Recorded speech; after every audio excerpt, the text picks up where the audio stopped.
Firefighters in Los Angeles are working around the clock to contain 3 active blazes ahead of a forecast return of the powerful Santa Ana winds, which have been fanning the deadly fires. So far, at least 24 people have died and reports of missing people are growing. The total area burned is larger than the city limits of nearby San Fransisco. Around 90,000 people remain under evacuation orders and many residents have taken refuge in emergency shelters. A 6 p.m. to 6 a.m. curfew remains in place for affected areas of the city. 3 fires are still burning. The biggest are the Palisades and Eaton fires. The Palisades fire has burned through almost 10,000 hectares and is only 14% contained. The Eaton fire has burned through almost 6,000 hectares and is 33% contained, while the Hearst fire is 95% contained. US firefighters, along with crews from Mexico and Canada, are locked in a desperate ongoing battle to contain the damage. A red flag warning is in place ahead of the renewed wind threat. At-risk areas are being prioritised, with some crews working to stop the spread and others being strategically placed to respond to new outbreaks. The National Weather Service is predicting close to hurricane force level winds, and so we're making urgent preparations. My top priority and the priority of everyone else is to do everything we can to protect lives. This is my house. This is my block right here. So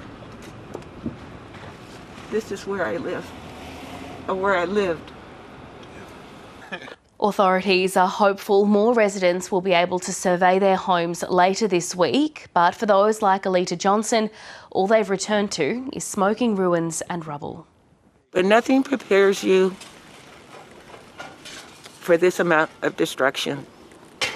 I mean, there's no manual, there's no book.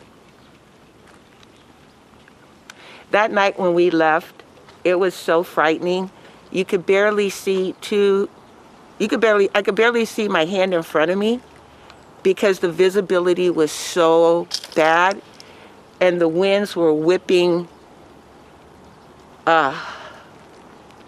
just ferociously.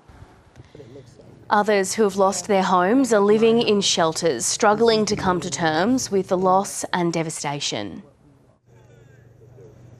People like me without insurance, we don't know what we're going to do. We're at shelters like this. We are going all around town. Some of us have lost our cars. Some of us have lost our sense of being.